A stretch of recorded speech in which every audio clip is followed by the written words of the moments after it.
So welcome everybody, glad to see you're here. Launching and maintaining a blended learning program. We're excited to have a panel of experts from all around California here to share with you.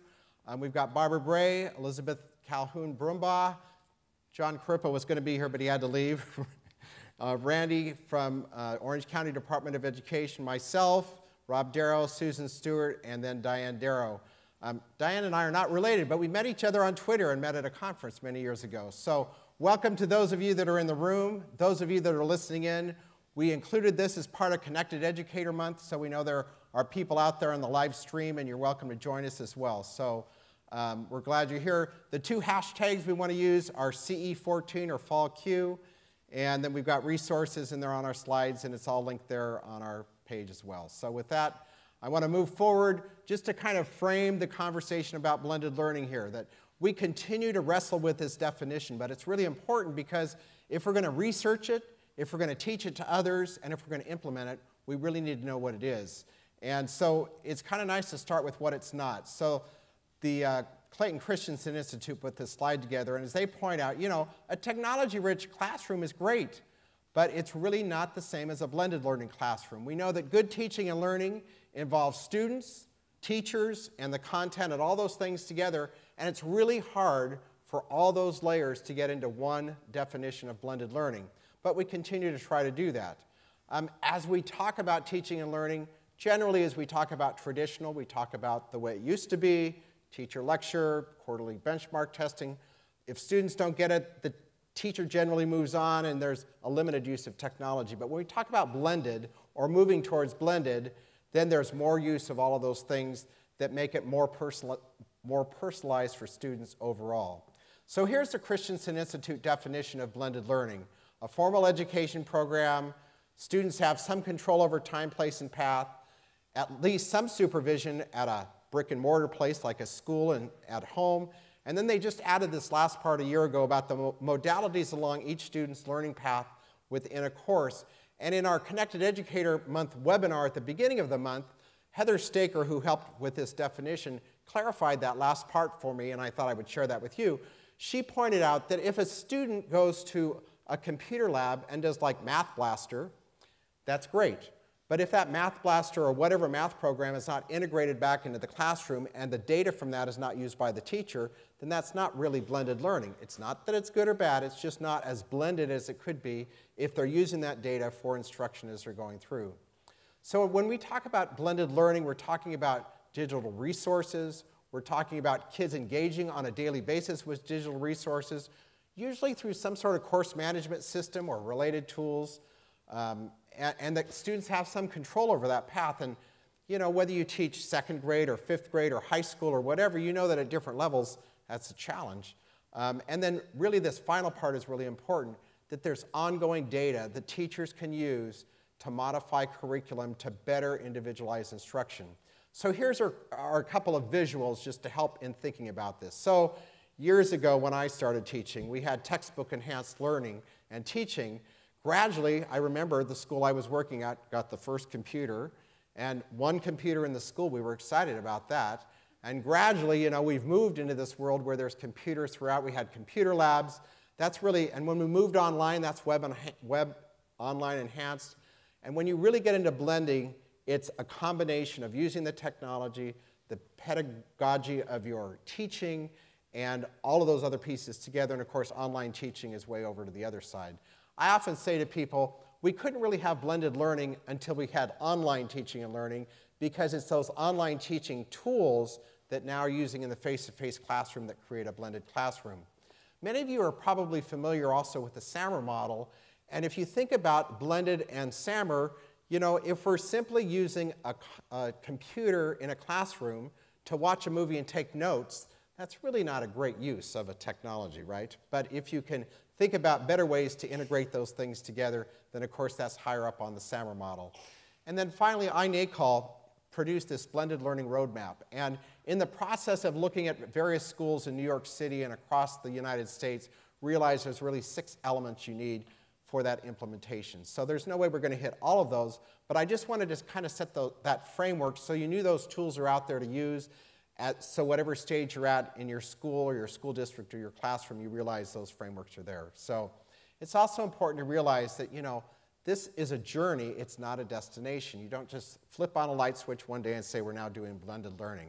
It takes time to transform teaching and thinking overall. So with that, I want to turn it over to the panel here and have them answer this first question about why is blended learning important and why should it be implemented in all the schools? And I've got an order here, and Diane, you'll be the last one. So we'll start with, oh. I'm going to go in this order. Barbara. Can you hear me okay? All right. So blended learning is important mainly because our kids today, they use these tools. And the teachers also find that they need to use them. Now, my part on this panel is to tell you the difference between blended learning and personalized learning. Blended learning, what happens is the teacher is still doing a lot of the work, looking at strategies to integrate technology into the standards, into the curriculum. With personalized learning, what you're doing is you're looking at the student and how they learn best, and they're taking control of their learning and self-directing their learning. And so the teacher and learner roles change in a personalized learning environment. Now, a personalized learning environment works so much better if it's blended, but they're not the same. And so I'll be talking about this more with some of the questions. But I want to just try to reiterate that a personalized learning environment means that it's student-directed, and they're taking control of their learning, they're doing something that's relevant to them and their interest. And blended learning can be personalized, but in a lot of cases, it's teacher-directed. Okay. Who's next? Elizabeth. Hi, and hello in the online world. I'm going to be a little straightforward with this one because we have to. In order to prepare ourselves and our students for the world that they currently live in and have been living in for quite some years, if we are not using some of the blended learning techniques built off of some of the personalized learning theories and philosophies, we are simply doing a disservice and we will become irrelevant. We will become irrelevant if we do not make this an urgent imperative. That's all I got right now. I meant to ask each one of you to Yes, sir. share a little bit about where you work and who you work with as Sure. you're going through. Now the people that are going to get blamed for the things I say. Well, I'll do mine and then I'll hand it back. I currently work as the manager of educational technology services for the Santa Clara County Office of Education in San Jose, California, and have a history as a high school English teacher, high school vice principal, middle school assistant principal, and was implementing blended learning. My very first teaching assignment was as a Read 180 teacher, and took some of the lessons learned in the best practices for that program into my standard English class, and then realized there was an actual term, blended learning, for what I was doing. I thought it was just good teaching. Amen. I'm Barbara Bray, and I'm co-founder of Personalized Learning, and I also was the columnist for Q. I did the PD column, so if you've seen my face, that was me. I've been blending learning probably for 25, 30 years in the classroom, then as a PD provider, and technology has been, I'm an ed technologist. But I found that my problem was I was directing everything, and the kids weren't as excited until I let go. Okay, who's next? John. Hi, I'm John. No, I'm Diane Darrow. I'm the Ed Tech Director at Archbishop Mini High School. In regards to this question, I think when I look at blended learning, I think how it models the learning future for our students in the terms that they need to become responsible for their ability to learn and reach out to learning sources. And in many ways, blended learning models this for them so that they can become lifelong learners themselves. It's taking the onus off of the teacher as the gatekeeper of learning, which more and more we can't perform that task because, well, at least at Archbishop, they have iPads. And the minute the kids got the iPads and they could reach out onto the online world, the teacher as the gatekeeper of knowledge and deliverer of knowledge became less of a role because they found they had to try to keep up. And so now I look at it as not only are we the facilitators of the learning, but we need to model and give them opportunities to reach out and find content and learn on their own. In many ways, blended learning is precursor to the skill. My name is Randy Colstead. I come from Southern California at the Orange County Department of Education. My role there, I take on, I think, any title that I'd like to take on at the time because they just hand you things at the county. Say, here, congratulations, you're doing this. So mine is the online learning. I'm the coordinator of online learning and professional development down there. We take on more of a leadership role, trying to influence the leadership in the schools in addition to seeing teachers and instructing teachers as well in online learning and blended learning as well. The reason I think it's important is, as I think most of us up here, when you start to bring technology into the classroom, there's got to be a way to deliver it. How do you deliver technology in the classroom if you're working off of floppy drives and computers that are stuck on a desk? There's got to be a way to actually make this more authentic, and all of a sudden the world exploded when social media came out. Things like YouTube started to happen. People were learning at an accelerated rate. So then how do we as teachers start to grab a hold of that information and start to orient it so that it becomes an educational process?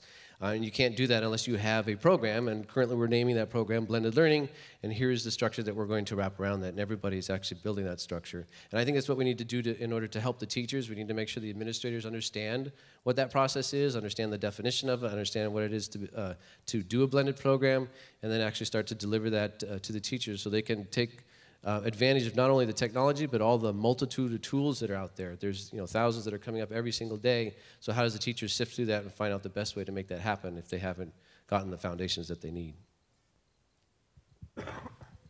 Good morning. My name is Susan Stewart. I'm the instructional technology coach in a K-12 district. I'm actually fresh out of the classroom. I was invited last spring to a curriculum council to talk about blended learning, and my friend said, hey, come talk about your blended learning classroom. And I said, blended learning?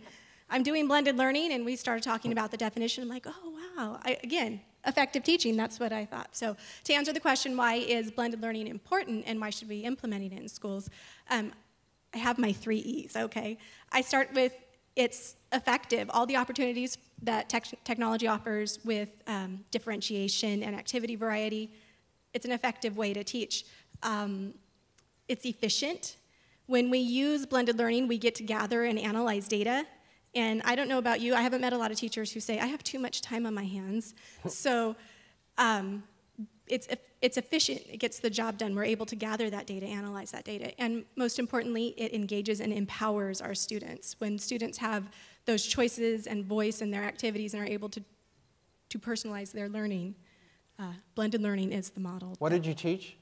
I'm a second grade teacher. Second grade. Second grade teacher. Cool. All right, so our next question really is, what are the best practices in implementing a blended learning program? And Susan, since you have the mic, and you reflect back on how you moved into that direction without realizing it, what were some of the things that caused that to happen in your classroom and in your school? The technology was rolled in, and I'm looking at these devices saying, okay, how am I going to use these, and how am I going to use them to improve instruction?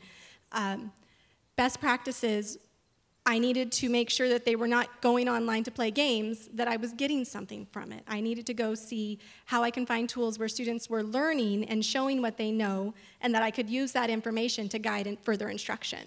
So using, I'm a big fan of the resource Scoot Pad.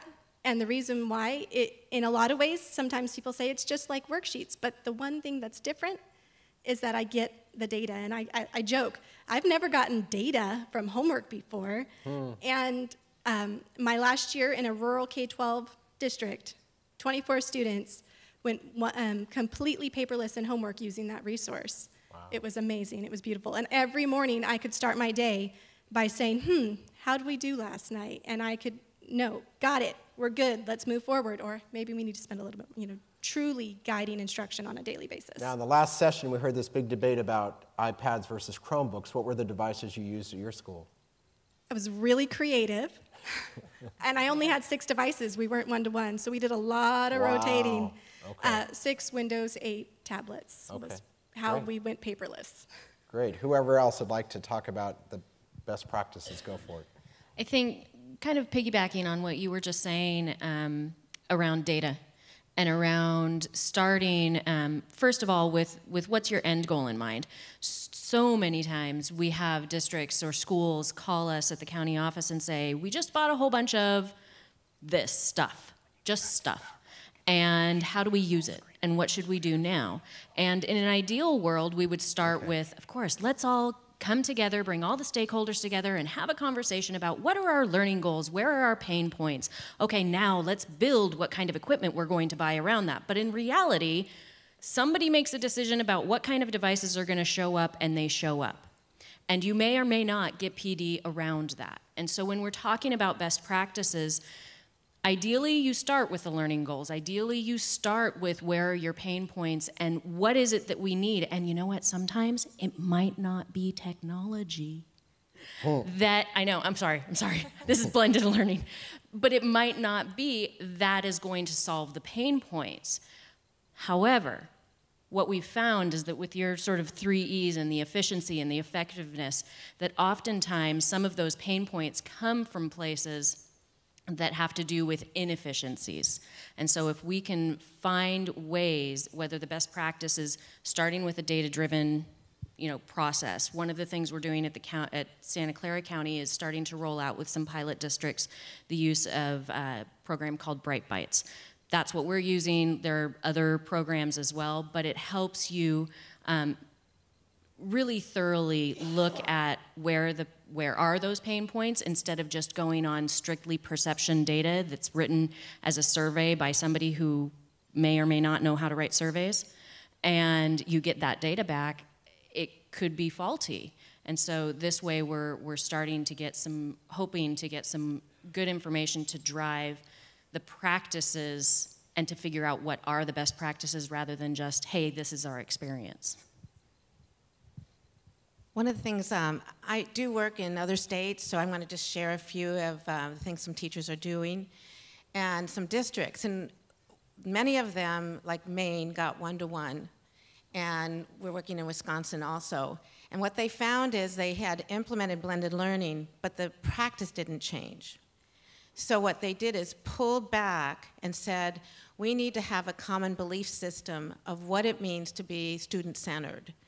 And so I'll give you an example. There's K1 classroom where it's a co-teaching model, multi-age classroom, and it's competency-based. And what they did is they took the wall out and they have a very large classroom with no desks because it's K1. They made it more like, I don't know if you know what Reggio Emilia is like, but they have stations all over, and they have 2 smart boards, and they have technology, and they have a seminar every morning where the kids lead it. So the kids sign up as experts to teach the other kids. And so they have kindergartners teaching first graders how to use a smart board or something. And it's really cool to watch. So, and it's what they call generative curriculum. The kids come up with, oh, I just saw something, I'd like to teach someone something about this. And it's exciting. And the teachers call this ageless and gradeless. Because what they're doing is they're doing a competency-based, it's relevant to what they like to do. And then it drives the curriculum, and the teacher's more of that guide. And it's really exciting to watch, and they're using the technology. So that's one of the best practices, and I love sharing the stories, so that's one thing I want to do. It's a great story. Very nice story. At the County Office of Education, we often sit on panels and interviews kind of like this often. And one of the things that I got invited to was something in the state of California. It was called the Online Learning Collaborative Subcommittee, and they worked with a research group out of Colorado called the Evergreen Group, and they actually designed and built an entire process, the best ways to actually implement a blended learning program based off of research they've done all over the United States, and they constantly update that as well. So if you are looking at maybe a structure from like the ground up, they've got like a 3-month process, 6-month, and I think 12-month. out of that that can actually talk about all the things that you need, such as the infrastructure and the technology, the learning goals. What is the process? Where are you headed in order to make this happen? What kind of training do you need to have? What kind of process are you going to have in place in order to make sure the teachers understand what it is they need to do in order to teach these programs? And then at the end of it, how do you make sure you get the entire community involved in that? Make sure the administrators know what's happening, the parents, the students, and also like the counselors. A lot of times people don't even understand when you put people into a blended learning program that all of a sudden it's magically going to produce the results because it's got this technology thing attached to it. And that's just magic, techno-magic all the time. So they talk about how to pull all those groups together. So I would strongly encourage you to looking at something like that to get a nice rounded structure. So for everybody in the audience here and listening in, if you go to blendedlearning.pbworks.com, all of our resources we're talking about up here are on that page, and you'll find that, and we'll add some more here as we're finished as well. So just know that that's our location of all those resources, including the one Randy just talked about. That's the e-learning framework, right? That's part of it? Yeah. That's part of it. But then I think that was the foundation for the state of California, and then that group got together and created something called the OCLS Toolkit. Okay. And now they've turned that committee into the Digital Media Collaborative, which they're still trying to, not trying, but they're actually building ideas on how to support all these ideas coming out of California. Great. My experience with blended learning would have largely to do with curating content and developing content for students. In particular, I worked as a librarian, so in terms of digital information literacy and digital citizenship and digital life, I would have to say that one of the most important practices that I learned in that experience is taking the time to really evaluate the content that you curate or the content you do develop to make sure that it's effective in the classroom and if students are really getting what it is they need from it. So a lot of time is spent reiterating that content. So if you think of a design thinking process, in many ways it's the creating of that product and going back to the teachers and going back to the students and re-looking at it, because very often you can't just go and buy a canned curriculum that's going to work. So we're now in the position of designing content, and that process is important. So as you think about the ways that you support the people you work with, what are some of those support systems that are so important to be in place to support teachers in moving that direction? Well, what we do at the Orange County Department of Education is professional development and also consultations. We end up doing like 4 things: consultations, events, professional development, and there's one other that I can't remember right now. But those are the things that we put together. One of them is going out and finding out what the districts need, what's their learning goals, what do you have in place, what were the 2,000, 3,000 devices that you bought we need to work with now? Well, we have nothing. Okay, so how do we implement this? We'll work with small groups, anywhere from 5 teachers up to rooms of 200, 300 people. And we do that from like a curricular base all the way to a technology group in a curriculum base. Assistant superintendents we're pulling in. The systems that we have in place for that then are curating the resources, making sure that we constantly go back out and talk to them. We've also started to redesign our PD program. So after we talk to you, after we've done the training, how do we now come to your classroom, see what it is that you're doing, and coach on making sure that these things are actually being implemented. And when you look at a lot of the programs and the structures that people talk about designing and building, that is the foundation. You have to go out. The biggest successes are in coaching models, and if you don't go back out and reiterate and talk to them about what is happening and modifying maybe the lesson or the structural process, then it tends to get lost. And then of course after you're done, you then make sure you assess it, you look at to see if you got the learning results you wanted, then you modify again, and it's this process that constantly happens. It's not a destination, it's a journey. Wait, before you leave, talk a little bit more about what the coaching model means in practice. Like how we do it? Yeah. Like I said, we're redesigning the program. The current philosophy and dream is that we're going to actually have the consultations. They come in for like your foundational instructional process in learning like the pieces. Here's how you use the device. Here's how you do instruction with math and science and social studies, STEM, whatever it is that they're trying to implement. And the coaching model is to go back into the classroom. Actually, they've designed the lesson. We go in and help them teach it. Then we let them run with it. And then we sit down with colleagues and ourselves to say, so how did it go? What can we modify? What can be done? And then we redesign it and try to deliver it again. We do like a couple of reiterations of that. And then we sit down with the leadership and say, so did we get what you needed? Did you get what you wanted? And should we try this again? Go for it. Yeah. You want me to? Sorry, let me just do this. Sorry. One of the things I've been doing... We're much more friendly than that first session. Yeah. Oh, okay, they were. We get our boxing gloves on later, right? Well, one of the things I've been doing coaching programs for about 25 years, and so one of the things that I've really been working on is taking the technology integration specialists and looking at strategies and how they can now be the personalized learning coaches. But let me go back first on how to build a support system. One of the things that we found is, just like in Maine with the one-to-one, they found that they put the technology in the classroom and went in and did the coaching. The teacher didn't change the way they were teaching. It still was the same. So what they found they needed to do is build a belief system. So we have a thing that we call connect the dots. What does it look like now in your classroom if you're going to be student-centered? What is it going to look like? You're flipping the learning, flipping the teaching, everything's a little different. And so you take strategies and you look at that. What does response to intervention look like? What does a competency base look like now instead of if you're looking at grades? So we had to do some of that to build this common belief system first. Then they looked at the working with coaches and made them the coaches. So we went in and trained the coaches to do this with their teachers and administrators, and then what we do is just support the coaches. We found that it's really better to have those coaches on the ground there every day, be able to support them. And also, what happens is we also built what we called lead learners, which are the kids. So we work in Wisconsin with a group called CISA One, where the kids run the youth summit. And they do, they go into the classroom and they model and they become the coaches with the coaches that are the teachers. And that what they found is technology is very, very important. But they found that when you start taking down walls and you're doing co-teaching and some of these things, you're going to need a lot more support. And one more support system is a flexible schedule and being able to take risks and have an administrative support that lets you say, oh, well, that didn't work, well, try again, and try something else. That's how you learn. So is that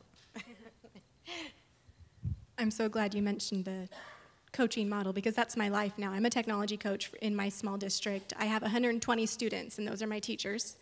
And I am able to offer differentiated PD for them on a daily basis. We can go in and go to our PD and learn how to use our devices, but now what we're doing is I'm able to go into a team of teachers or an individual teacher, take a standard, a desired learning outcome, rip it apart, and say, how can we use this in a blended learning model? How can we infuse traditional instruction and these available technology resources to make this a really beautiful lesson? And in some situations, I might come with the team, we design the lesson, and then over a length of time, I actually go in and co-teach the lesson with that group of teachers, come back together, debrief, how did it go? And in that situation, we're building capacity so those teachers see the whole process. It's not just, here's your devices, use this website for your students, but really looking at the standard, looking at the desired learning outcome, and doing that. And again, we differentiate for our students. Why aren't we differentiating PD for those teachers? Because sometimes teachers need more than a 2-hour workshop on their device. And to continue the theme of coaching, I think one piece that we really need to make sure that we're cognizant of is the fact that coaches need coaching too. And we, especially with, at least in California, LCFF and people building their LCAPs and many districts, at least where I am, have chosen to use some of the funds in different ways, and I'm seeing more and more coaches being hired at their districts. And what's happening is that many times coaches are chosen based on who does their teaching really well, right? Who mastered the craft of teaching students from the K-12 level really, really well, and so they become coaches. But I think that we are starting to see that those coaches need support as well. And the sooner we can wrap our arms around that, and it's very different to teach students than to teach adults. and making sure that we are, wrapping our arms at a leadership level around those coaches and saying, you know what, there's a space for you, there's a place for you. Because as a classroom teacher, I at least felt like, you had your colleagues, you had a lot of other people that you could rely upon, but in many districts, maybe they've just hired one coach, and then all of a sudden you're not a teacher anymore, but you're not an administrator, and where are you, and who are your colleagues? And so you can go to conferences, you can bond with people over social media, through your professional learning networks, but on a daily basis, where do you get your bucket filled? Both inspirationally and functionally. What does it mean to be a really solid coach for other adult learners? I think that's a support system that absolutely has to start happening, and more of. So I'll let Diane kind of, as we get the microphone down towards her, what I hear you guys saying over and over is the main support system is this professional development for teachers. And that in traditional professional development, we all went through that, right? You'd go to a gathering like this and have a talk and say, go do it, right? But there's a lot more to it than that. And so maybe you can talk a little bit more to the different structures for supporting teachers to do that as you continue on. Well, I think, not to just repeat what everyone's saying, when I think about this, it's also about growing the support system from within your school. So it's including the teachers in the voice of building this support system. So when I think about what we're doing at MIDI, we have different leadership teams, different groups, and so that every single teacher within whatever role or capacity at which we're working toward this, we have our teacher leaders contributing to what's being built. So it's very much from the grassroots up versus what is usually an administrative point down. So I think it's really important that these support systems be coming from within the school community. Yeah, and back to like systems, we have technology leaders, we have curriculum leaders, we have all those folks, and the way that all those systems are supported are done through meetings, innovations, and I think currently with our new program we're putting together is we're trying to get the lessons and the things that we know actually exist and putting those into a system that everybody can actually access and distribute. Like nobody's ever heard of that one before. There's all kinds of systems that are out there, in addition to having the events where they can come together and talk to each other, but all at a local level, so you have this community that's starting to be built and wrapped around the ideas off of those. Everybody's saying the same thing. It's great. One of the things that we found is that we're trying to build a network of support system in a community of practice, which could be on-site or online, so it's similar to what you were saying. And one of the things that I do, or probably like you do too, is what we call nudging and nurturing. We try to provide some strategies.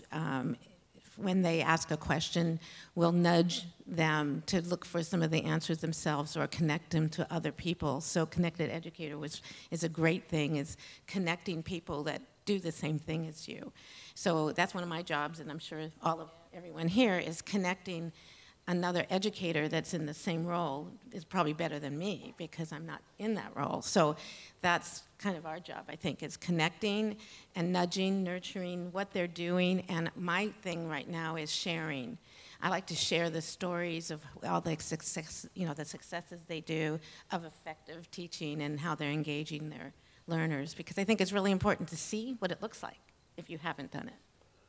So as you continue to talk along that line, that nudging and nurturing in professional development seems like a key piece. And I'm curious kind of how that looks. Go ahead. Sure. I think when you were talking about making sure that we're connected educators, it brought me back to what Diane said earlier about having to be these basically master curators of the content, right? And that teachers' roles are changing.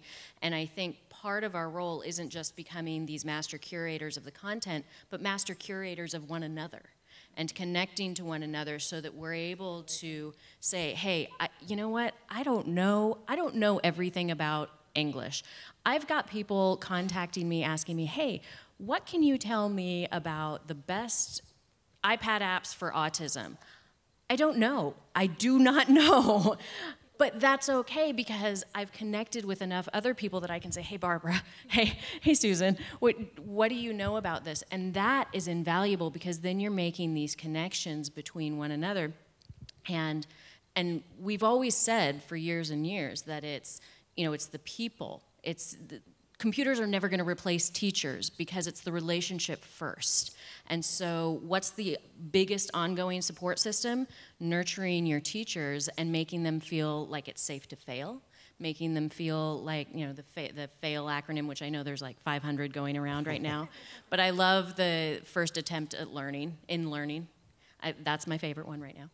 And so that master curation, one of the more sort of traditional support systems that I know that a lot of the county offices, and it's national at this point, is the Leading Edge certification. They just came out with their professional learning leader certification.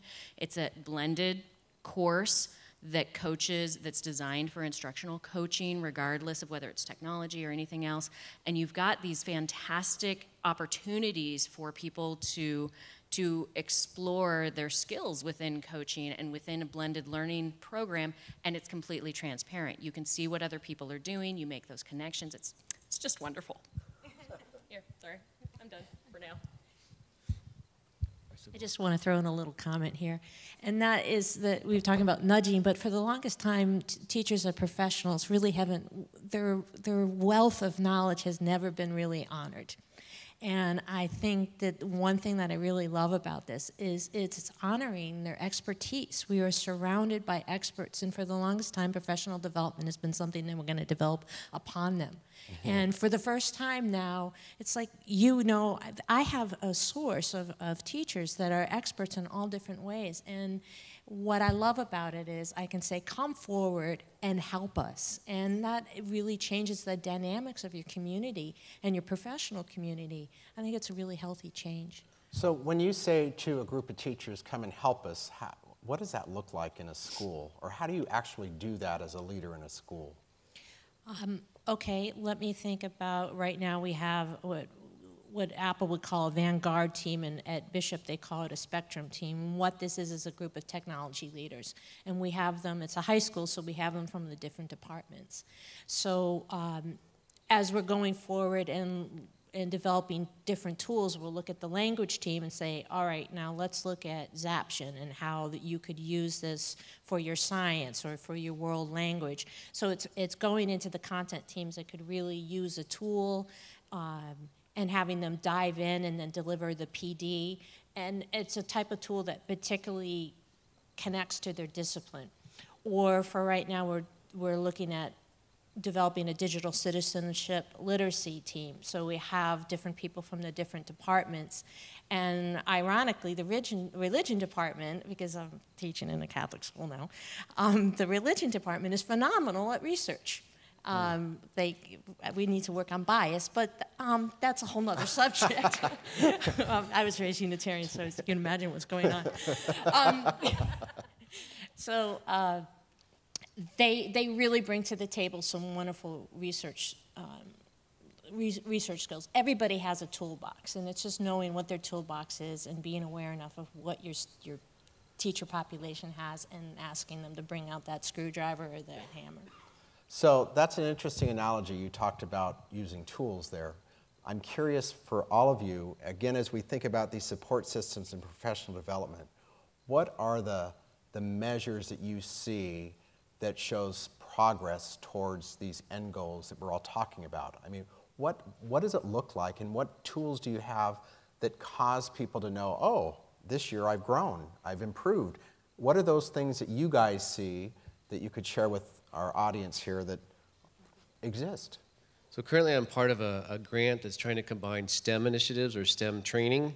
So they're trying to take teachers and math teachers, science teachers, engineering teachers. I don't think they have computer science teachers. I think there's a few in there. Trying to put them all into a group and say, okay, how do you teach this STEM idea? And the way we're actually doing that, the way we're trying to assess it is because it's going from, like, we have people who are running the grant who used to teach it a particular way. You know, get your notebooks out, you hand the notebooks out, you get your binder, you take that back to your school, and you do it. Make sure you do this. This is how it's going to be done.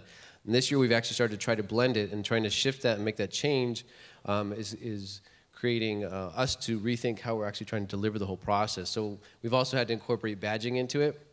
So the process is done where they actually work through 4 different grant goals, and in those grant goals they have initiatives that they have to hit, and each of those initiatives have criteria that they have to actually be a part of.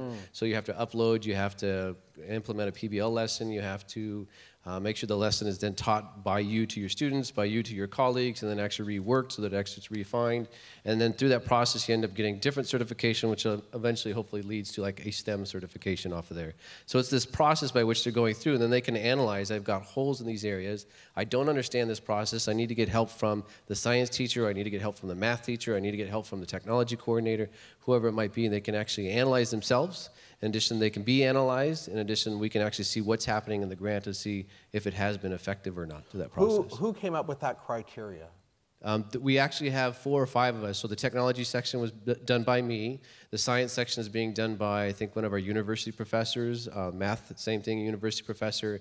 And the engineering is being done by a university professor. Are they including any teachers in that process? I don't know. I don't know Okay. because we're each doing it independently, and then I think we come back together to consult. Okay. So my assumption is probably not at this time, but then as we look at it and the teachers tell us this is not what we needed to learn, then we'll have to talk to the teachers about that. Okay.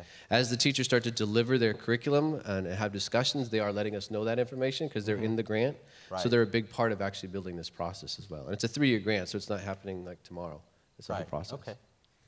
Okay, so I'm on the board of Digital Promise, and we're working on micro-credentials, and you need to write one. I mean, you need to submit that because really, you already did the process. Just go to Digital Promise. Yeah, digitalpromise.org. So you might want to check this. They're looking for teachers right now to vet the process.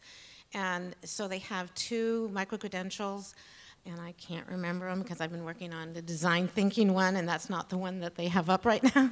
But what they did is they vetted the process, which is what you're doing, and they have a rubric. And then there's student evidence, teacher evidence, reflections, and then they look at these reflections together. What is that demonstrates mastery? And so then they get this micro-credential, which they're working with universities to see if they can get PD hours or grad credit for it. So they're trying to make this so. And then they also want to look at this micro-credentialing program also for high school students for college to vet the process so they could get credit for some of the work they're doing there. So they have PBL, which could work with some of the things you're doing. So that's one of the things that's happening nationally, and they're looking for teachers. So this would be really good. Everybody out there? The whole world's watching. Digitalpromise.org. It's very exciting. You go there, you'll see the 2 credentials, the micro-credentials that they have up right now, and then you can go through the process and submit. So that's one of the things that is just happening nationally.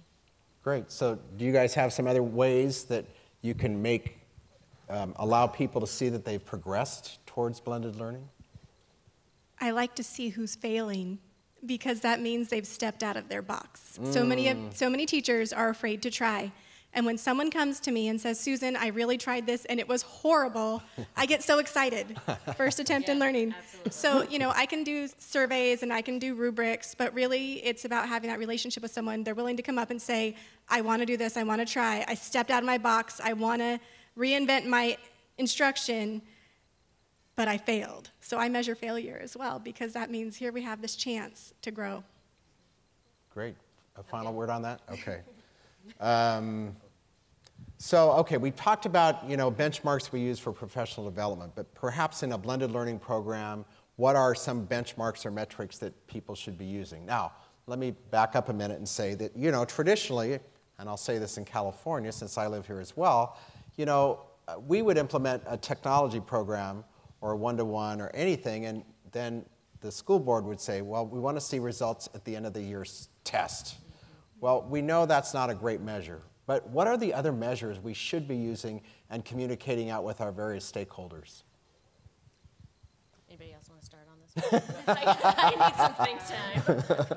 Well, I'm working with a lot of the next generation grants that have to put in metrics, and the piece that's difficult is they really want to see 100% of the students will meet certain criteria. certain things by a certain time, but realistically, they decided that it's best to put in benchmarks such as what type of evidence do you want to demonstrate mastery at a certain point.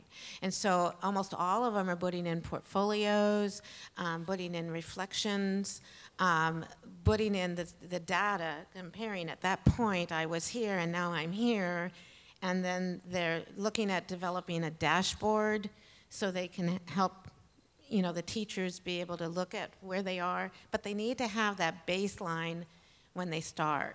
And so they're inviting, so as part of the Next Generation grants, they have a learner profile that they have to define who they are as a learner and what, where they are, where their data is. Then they have to develop a learning path and put in the goals that they want. And so the students and the teachers and the parents are also looking at where they are at certain points. And actually, this is the hardest part of the grant, because it's hard to really figure out how you're going to do it. Going back to the grant that we have, they're building portfolios out of that. They call it their STEM notebook.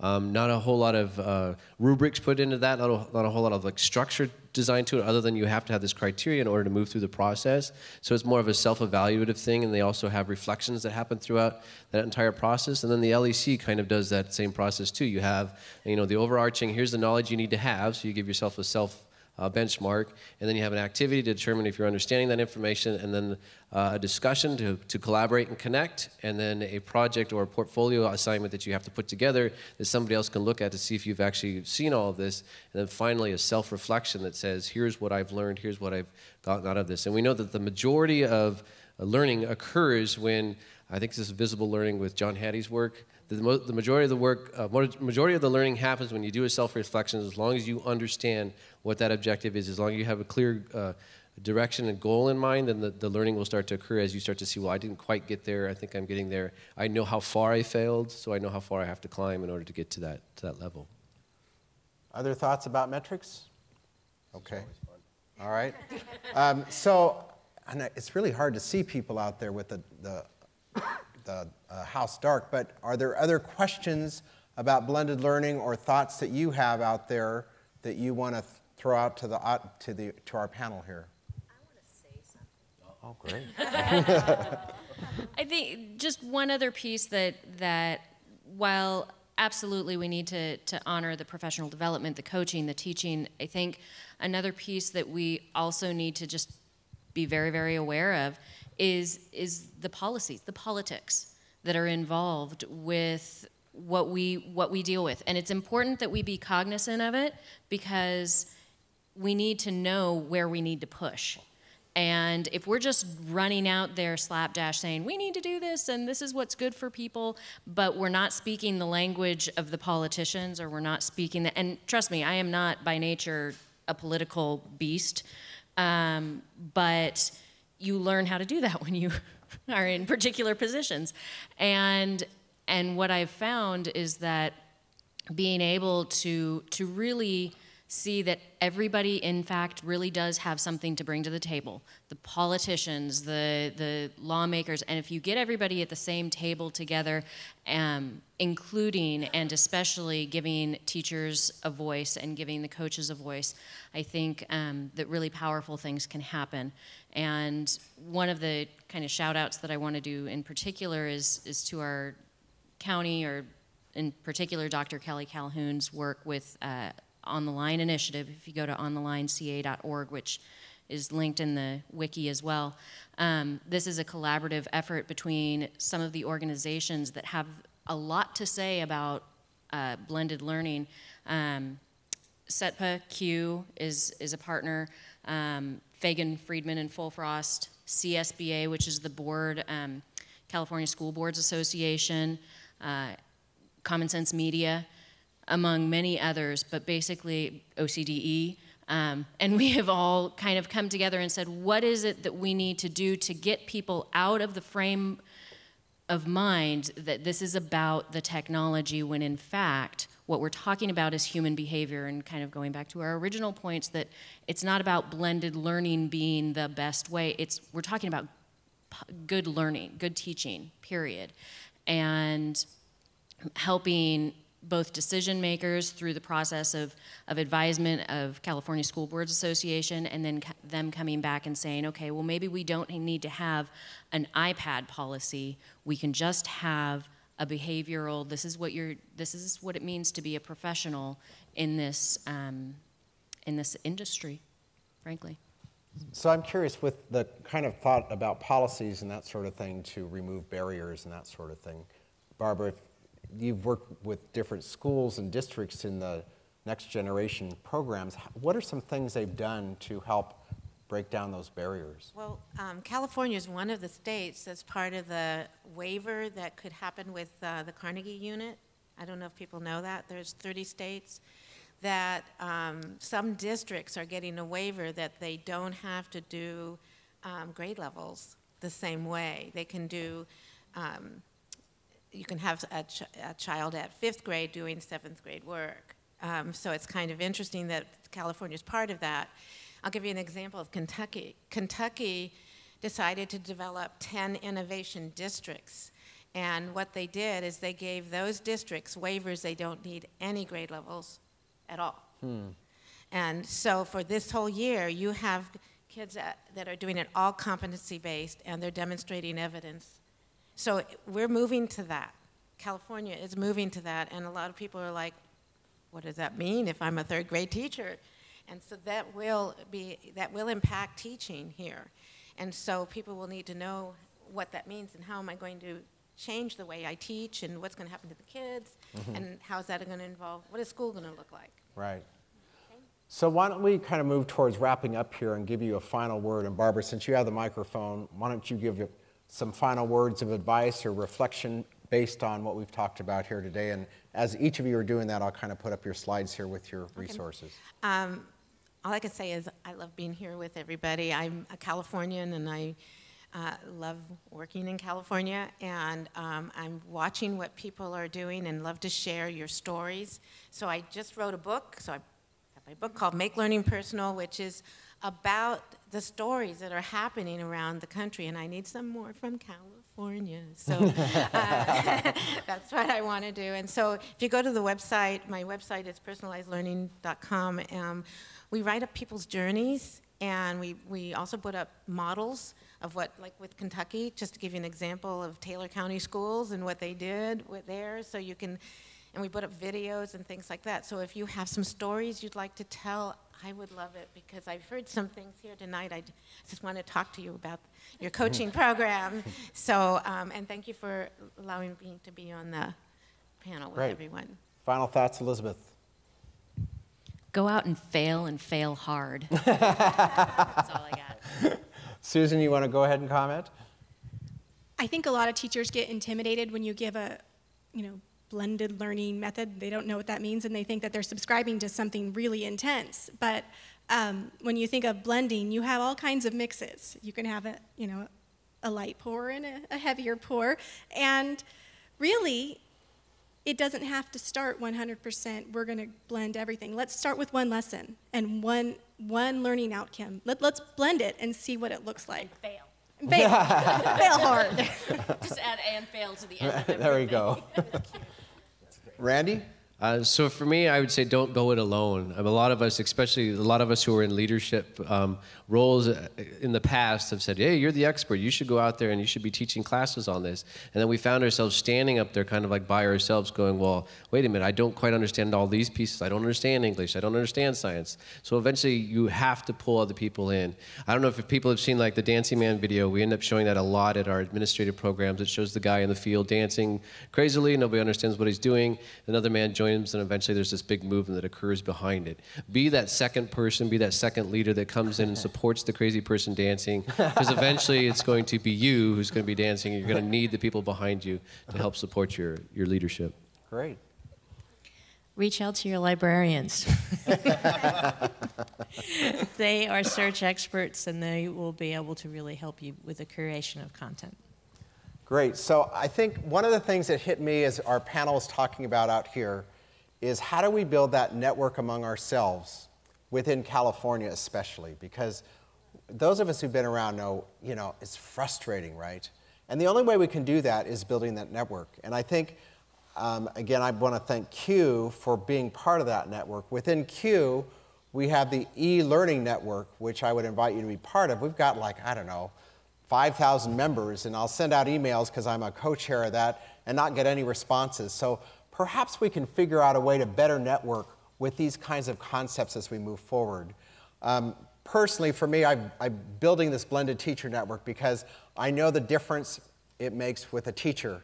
And when teachers walk in and close the door, then they can do what they want. And until they have that belief system Barbara talked about, they need to be, I mean, there are so many great stories out there, and so that's part of the purpose of what I'm doing now in telling those stories. So I invite all of you to continue to share those stories, get more involved with CUE and the different organizations in California. Thanks for being here, and we'll see you around.